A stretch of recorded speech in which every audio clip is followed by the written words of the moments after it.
자, 안녕하세요. 진짜 개쩌는 인테리어 팟캐스트 두 번째 시간입니다. 오늘은 새로운 게스트를 초청했거든요. 궁금하실 테니까 자기소개 먼저 조금 부탁드릴게요.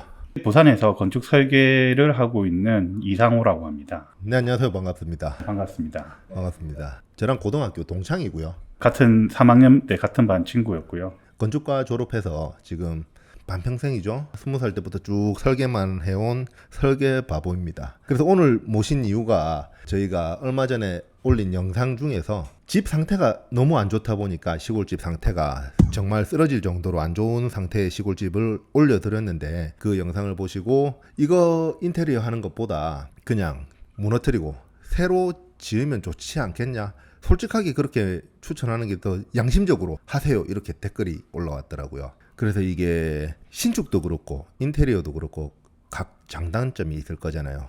상호 씨, 이게 신축하게 되면 좀 어떤 게 장점이 있을까요? 일단 말씀하셨던 그 신축하고 리모델링이라는 개념이 어떻게 보면 건축 행위의 한 파트 부분으로 나눠져 있다라고 볼 수 있죠. 저희 같은 이제 설계하는 사람들은 신축과 리모델링을 같이 그 설계를 해서 시공하시는 이제 그 말씀하셨던 인테리어 부분에서나 아니면 전문 시공 면허가 가지고 계신 분들이 시공을 하시는데, 설계하는 입장에서 신축이라고 하는 부분과 리모델링을 해야 된다라고 하는 부분은 관점이 좀 다르다고 봅니다. 결국은 건축주가 이 건물을 계속 유지 보수 개념으로 하는 거를 이제 리모델링이라고 하고요. 신축은 새로 건물을 올리는 개념인 거죠. 얼마 전 TV 프로그램에서 집을 구해주는 프로그램, 그거 구해줘 홈즈. 네, 그게 이제 3대가 지내오던 고향 집을 증손주 분이 이제 고치는 사례가 나왔었는데, 그렇게 고치는 게 보통 이제 리모델링. 그렇죠. 그냥 리모델링이라고 하는 게 건축주가 자기가 살아왔던 이제 역사와 스토리가 남아있는 부분을 계속해서 이제 노후화되어 있어서 사용을 할 수 없으니 그 스토리를 계속 유지하면서 더 좋게 수정하는 개념인 거죠. 신축은 그런 스토리가 이제 새로 담는 거죠. 새로 처음부터 담는 거. 네, 새로 처음부터 담는 개념인 거죠. 그래서 이제 문의 오시는 손님들 얘기를 해보면 어머니가 사셨던 집을 본인이 태어나서 쭉 살았던 집을 고치고 싶다는 이렇게 스토리가 있으신 분들이 계십니다. 그 집을 무너뜨리긴 너무 추억이 많이 담긴 공간이라서 저희 회사에서도 솔직히 말씀드리면 저희도 이제 추억을 살려서 재창조하는 요런 거를 모토로 삼고 있거든요. 근데 이런 댓글이 딱 있으니까 어느 한편으로는 좀 당황스럽기도 하고, 이게 우리가 생각을 잘못하고 있나? 아니면 이렇게 생각하실 수도 있겠구나 라고 생각이 들더라고요. 네, 좀 전에 말씀하셨던 것처럼 구조체가 노후화되어 있거나 정말 리모델링이 불가하다라고 판단하게 되면 저희는 개축이라고 해서 기존에 있던 형태를, 구조물을 다 없애고 새로 이제 형태를 그대로 유지하면서 다시 똑같은 형태로 구현해주는 그 방식의 고객 개축. 신축은 아예 무너뜨리고 새로 시작하는 거. 신축은 기존에 있던 형태를 다 바꾸는 거죠. 새로운 건물을 만든다라는 개념으로 보셔야 될 것 같고요. 그리고 개축은 있는 거에서 뭐 살릴 건 살리고 기존에 있던 그 형태를 그대로 이제 구현한다라고 보시면 돼요. 그대로 구현한다는 말이 그러면 새로 만들어서 구현을 한다는 건가요? 그렇죠. 좀 전에 말씀하셨던 리모델링이라는 게 건축적 행위의 요소로 보면 대수선에 가깝거든요. 대수선이라는 게 실제로 건물을 짓는 데 있어서 관에 이제 이거를 허가 신청이나 신고, 대수선 허가를 신청하는 경우가 있고, 지금 단순하게 생각하는 리모델링에서 생각하시는 기존 건물 안에서 벽지, 장판, 나머지 천장이라든지 아니면 이제 그런 마감재를 변경하는 수준의 변경도 있어요. 그런 부분들은 이제 관에 따로 신고나 허가를 받아야 되지 않는 상태인데, 댓글에 있으셨던 그 내용에 비추어 보면 구조물이 노후화돼서 제대로 기능을 작동을 못 한다라고 하면 실제로는 허물어서 만들어서 신축을 하는 게 좋겠죠. 맞아요. 근데 아까 말씀드렸던 개축이라는 게 노트르담 성당이 이번에 화재가 한번 있어서 다시 복구를 했었지 않습니까? 세계 천장이 천장이 무너져서 그 천장이 불이 타서 이제 한번 복구를 하는 게 있잖아요. 아. 그런 게 이제 현상을 예전에 있었던 남겨져 있던 형태를 다시 개축. 그게 개축행위. 그렇게 보시면 그렇게 보면 되겠구나. 그래서 이게 두 부류로 나눠지거든요. 저희 이제 상담해 주시는 분이 시골집을 구해서 하고 싶다는 분이 계시고, 시골집을 본인이 살던 집, 본인 할머니나 할아버지나 살던 집을 고치시는 분들이 많은데, 보통은 본인 가족이 거주하셨던 집이라는 게 그렇잖아요. 비어진 상태에서 놔둬 버리면 데미지가 빨리 쌓인단 말이지. 버려진 집은 사실 관리가 안 돼서 물이 새기도 하고, 시골집들이 거의 다 목조다 보니까 기둥이 썩는 부분도 있거든요. 근데 이런 부분 같은 경우에는 저희도 공사를 할 때 구조체 보강을 하고, 썩은 부분이 있으면 제거를 하고 새로운 구조재를 보강을 한다거나 이런 식으로 하는데, 저희는 이제 그렇게 구조부를 건드릴 때는 구조 사무실이나 여기 오늘 모신 설계사무소에 직접적으로 문의를 합니다. 이게 저희가 하고 있는 프로세스가 맞는 거죠? 예, 맞죠. 좀 전에 말씀드렸던 대수선 기준이 주요 구조부라든지 벽체, 바닥에 있는 구조부를 건드릴 경우에는 그 설계사무소를 통해서 허가나 신고를 하고 진행을 해야 되는 부분인 거죠. 그러면 시공에서 담당할 수 있는 부분은 그 대순 신고라든지 이런 부분들은 간단하게 인테리어를 하시는 분들도 그 신고를 하실 수 있는 부분이긴 하지만, 대부분 이제 설계사무소에 이제 구조 검토라든지 설계 검토를 의뢰하셔서 관에 허가를 받으시고 시공에 들어가시는, 착수에 들어가시는 게 저희가 그 프로세스가 맞다고 봅니다. 그래서 이제 상담 물건을 실측을 하러 가면 여러 종류가 보입니다. 기둥이 살아 있으면 저희도 이제 안도의 한숨을 쉬는 거죠. 왜냐면 그 기둥 구조체를 살려서 공사를 하면 딱히 설계사무소에 의뢰를 하거나 구조 검토를 하거나 이렇게 없기 때문에, 사실 그런 검토, 설계사무소에 의뢰하는 것 자체가 다 금전적으로 지출이 되는 부분이거든요. 그러면 이게 보통 관련 지식이 없으신 분들, 건축 관련 지식이 없이 그냥 보통 일반인들 분이시죠. 그런 분들 같은 경우에는 설계사무소, 인테리어 회사, 그리고 지나가다 보시면 종합건설업체, 이렇게 많이들 보이시잖아요. 흔히들 보이는 게 그렇게 세 종류일 겁니다. 그것들 회사들 각각 차이점이 있습니까? 어느 회사가 첫 발을 떼는 겁니까? 건물 지을 때. 굉장히 좋은 질문이신 것 같은데요. 내가 집을 짓고 싶다. 그러면 어디를 먼저 찾아가야 됩니까? 인테리어 회사 가서 집 짓고 싶다. 이거는 나도 아니지 않습니까? 그죠? 그렇다고 해서 대다수 건축주분들은 집을 짓고 싶다라고 해서 집을 지어보신 경험이 있으신 분들은 거의 없죠.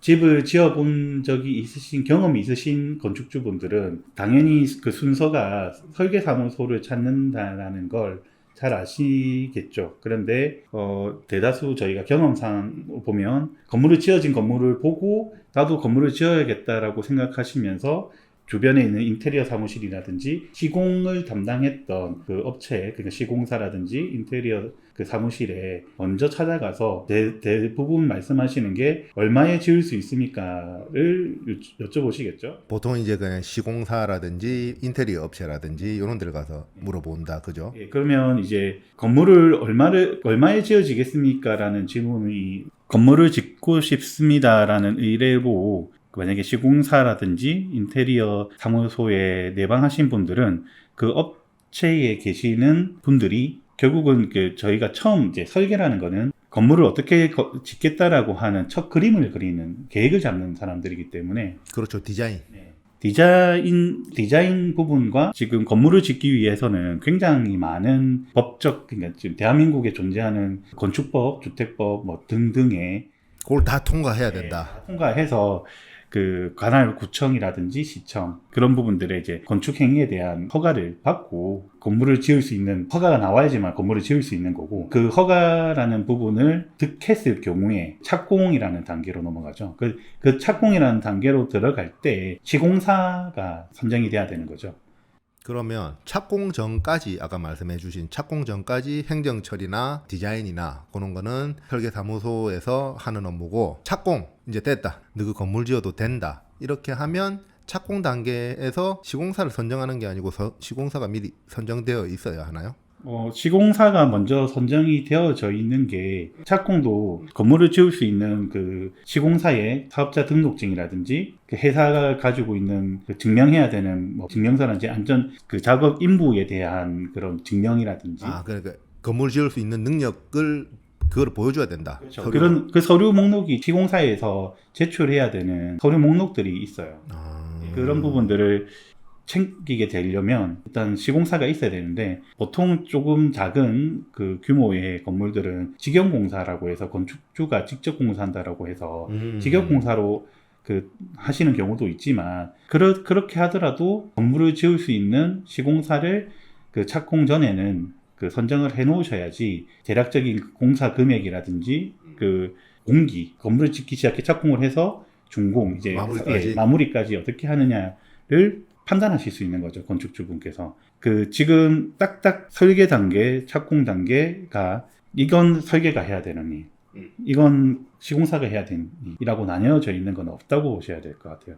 그리고 저희 팟캐스트가 인테리어 분이시니까 아닙니다. 우린 전반적으로 개전은 건축 팟캐스트로 바꿀까 지금 뭐 여러모로 고민 중입니다. 신축 문의도 들어오고 있어가지고. 네. 그러면 이제 여기서 하나 더 지금 저희가 지금 두 가지가 빠진 것 같은데요. 그 인테리어의 시점하고 그리고 감리자 요즘 좀 문제가 되는 부분들이 있죠. 이제 감리자라는 역할이 있는데 인테리어는 결국 건물이 지어지기 전에 아까 말씀드렸던 설계가 이루어지고 착공이 들어가기 전에 결정이 되어야지만 좀 전에 말씀드렸던 시공사에서 전체 견적을 낼 때는 인테리어 공사 분까지 그 같이 포함을 해서 가는 경우가 생깁니다. 그러면 하나 지금 말씀 중에 제가 궁금한 게 있는데 그럼 시공사에 인테리어 회사가 포함이 되는 겁니까? 아니면 시공사가 따로 인테리어 회사를 섭외해가지고 금액을 책정해서 건축주한테 알려주는 겁니까?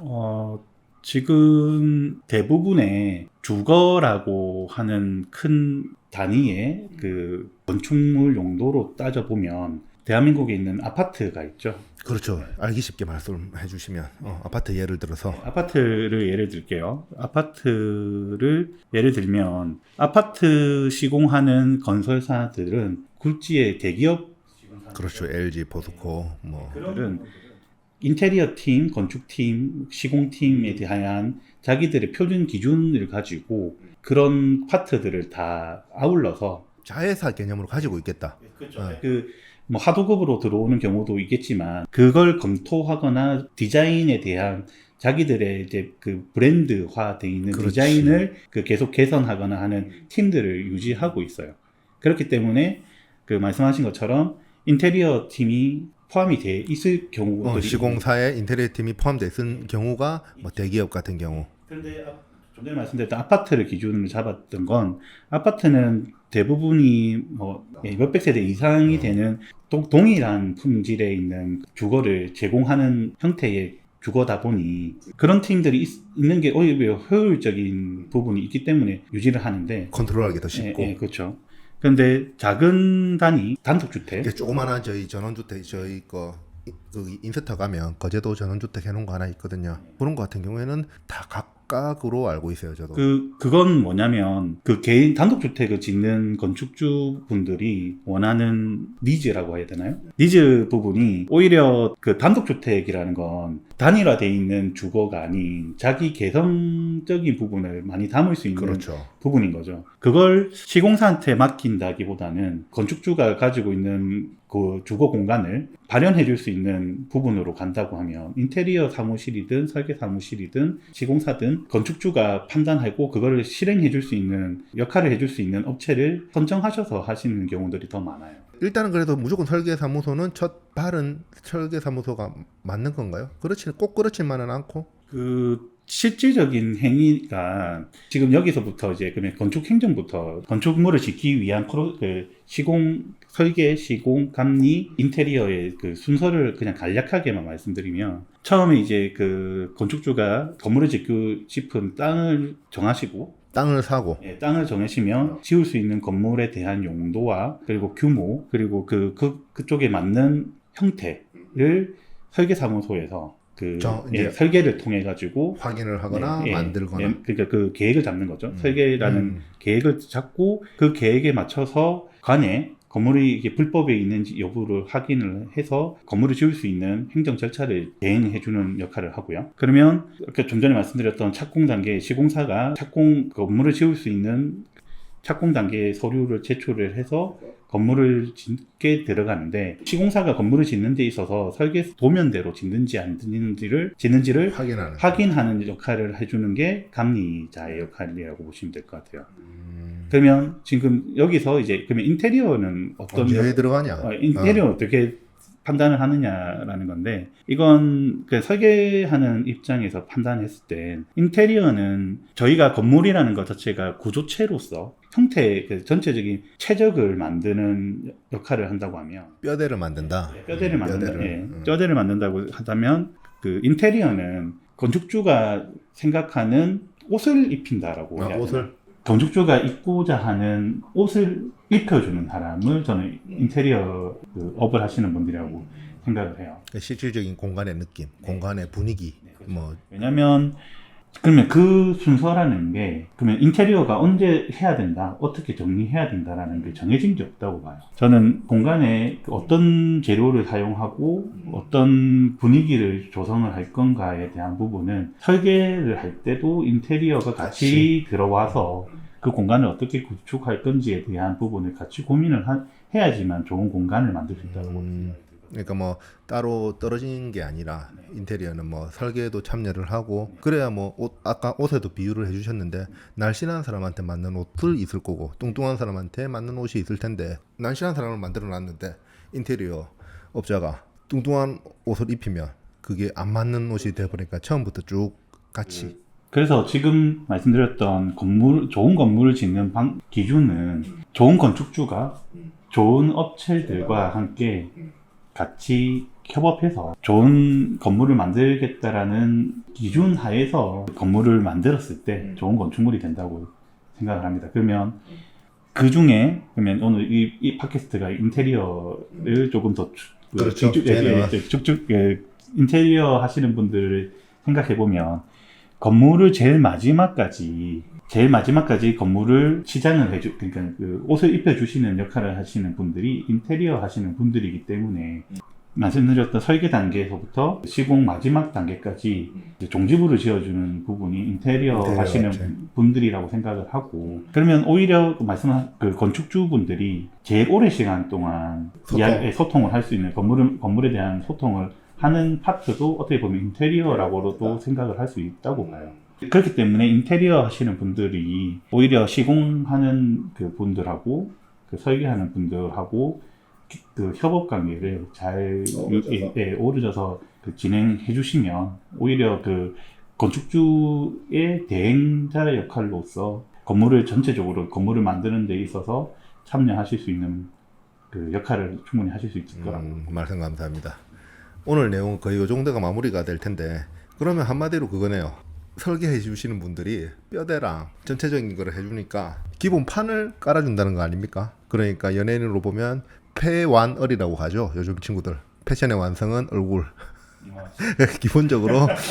기본적으로 건축이 좀 예쁘게 기본 바탕 베이스가 잘 된 상태에서 인테리어도 예쁘게 들어가고 건축주분이 원하는 그런 분위기가 삼위일체가 돼야 된다. 약간 이런 말씀이시죠? 네, 지금 말씀하셨던 게 제가 좋은 건물을 만드는 데 있어서 모든 파트에서 다 같이 어울려져야 된다는 거고 오늘 이 방송에서 저희가 건축 설계가 담당하고 있는 부분에 대해서는 저보다 훨씬 더 뛰어나신 그 선배들의 그 역할이 있으셨기 때문에 건축 설계는 이래야 되고 건축 설계가 가지고 있는 포지션이 이만큼입니다라고 설명드리기는 굉장히 제가 조금 조심스럽다. 네, 조심스러워서 그 각자의 역할에 대한 부분은 어차피 명확히 잘려진 역할은 나눠져 있으니까. 그렇죠. 대신에 역할에 대한 부분은 나눠져 있지만 분명히 각 파트들은 협업이 잘 이루어지지 않으면 좋은 건물을 만들기는 힘들다라는 것만. 어차피 유기적으로 같이 해야 되니까. 저희가 팟캐스트가 지금 2회차인데 어떻게 하면 좋은 컨텐츠를 만들어 드릴 수 있을까, 도움이 되는 거를 알려드릴 수 있을까 상당히 노력 중입니다. 그리고 저희랑 협업하시는 설계사무소도 많고 다른 업체들도 많으니까 앞으로 한 분 한 분 모셔가지고 얘기를 들어보도록 하겠습니다. 뭐 궁금한 점 있으시면 언제나 댓글 남겨주시고요. 설계 관련이라든지 신축 관련이라든지 궁금하신 사항 있으시면 댓글 주시면 저희는 언제나 다정하게 열려 있으니까 댓글이나 이메일이나 전화나 부담 없이 주시고요. 오늘 수고 많으셨습니다. 수고 많으셨습니다. 그러면 다음에 또 한 번 더 기회가 된다면 다른 내용으로 초대를 한번 할게요. 예, 그때는 좀 공부를 좀 하고 오도록 하겠습니다. 저희가 자리 잡아가고 있는 과정 중이니까 좀 편안하게 잘 봐주시고요. 점점 다듬어질 거라고 생각하고 있습니다. 그러면 오늘 긴 영상 끝까지 들어주셔서 끝까지 봐주셔서 감사합니다. 다음 영상에서 뵐게요. 안녕.